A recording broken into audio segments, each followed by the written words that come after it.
प्रिय भक्तगणों, ओम नमः शिवाय। दोस्तों, आज हम सुनेंगे जब ठगे गए गणेश जी।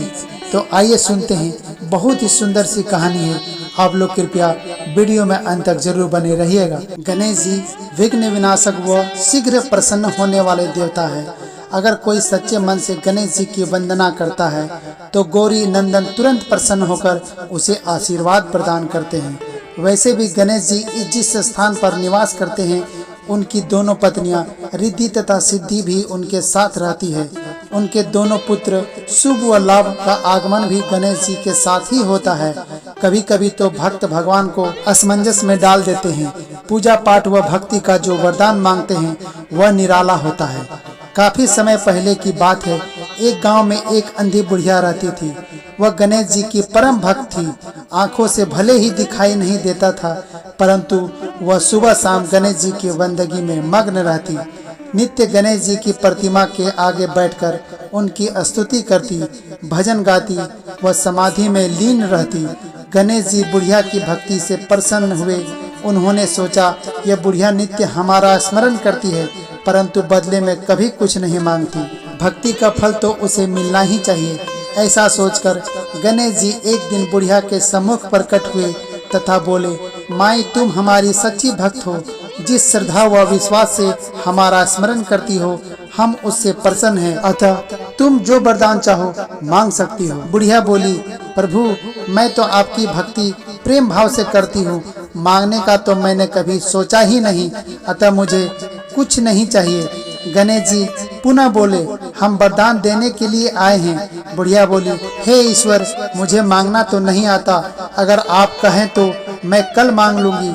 तब तक मैं अपने बेटे व बहू से भी सलाह मशवरा कर लूंगी। गणेश जी कल आने का वादा करके वापस लौट गए। बुढ़िया का एक पुत्र व बहू थे। बुढ़िया ने सारी बातें उन्हें बताकर सलाह मांगी। बेटा बोला, माँ, तुम गणेश जी से ढेर सारा पैसा मांग लो, हमारी गरीबी दूर हो जाएगी, सब सुख चैन रहेंगे। बुढ़िया की बहू बोली, नहीं, आप एक सुंदर पोते का वरदान मांगे। वंश को आगे बढ़ाने वाला भी तो कोई चाहिए। बुढ़िया बेटे और बहू की बातें सुनकर असमंजस में पड़ गई। उसने सोचा, यह दोनों तो अपने अपने मतलब की बातें कर रहे हैं। तब बुढ़िया ने पड़ोसियों से सलाह लेने का मन बनाया। पड़ोसन भी नेक दिल थी। उसने बुढ़िया को समझाया कि तुम्हारी सारी जिंदगी दुखों में कटी है। अब जो थोड़ा जीवन बचा है वो तो सुख से व्यतीत हो जाए। धन अथवा पोते का तुम क्या करोगी? अगर तुम्हारी आंखें ही नहीं है तो यह सांसारिक वस्तुएं तुम्हारे लिए व्यर्थ है। अतः तुम अपने लिए दोनों आंखें मांग लेना। उसके बाद बुढ़िया घर लौट आई। बुढ़िया और भी सोच में पड़ गई। उसने सोचा, कुछ ऐसा मांगूं जिससे मेरा बहू व बेटा सबका भला हो। लेकिन ऐसा क्या हो सकता है? इसी उधेड़-तुन में सारा दिन व्यतीत हो गया। बुढ़िया कभी कुछ मांगने का मन बनाती तो कभी कुछ, परंतु कुछ भी निर्धारित न कर सकी। दूसरे दिन गणेश जी पुनः प्रकट हुए तथा बोले, आप जो भी मांगोगे वह हमारी कृपा से हो जाएगा, यह हमारा वचन है। गणेश जी के पावन वचन सुनकर बुढ़िया बोली, हे गणराज, यदि आप मुझसे प्रसन्न हैं तो कृपया मुझे मन इच्छित वरदान दीजिए।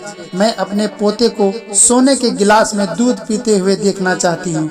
बुढ़िया की बातें सुनकर गणेश जी उसकी सादगी व सरलता पर मुस्कुरा दिए। बोले, तुमने तो मुझे ठग ही लिया है। मैंने तुम्हें एक वरदान मांगने के लिए बोला था, परंतु तुमने तो एक वरदान में ही सब कुछ मांग लिया। तुमने अपने लिए लंबी उम्र तथा दोनों आंखें मांग ली है। बेटे के लिए धन व बहू के लिए पोता भी मांग लिया। पोता होगा, ढेर सारा पैसा होगा, तभी तो वह सोने के गिलास में दूध पिएंगे।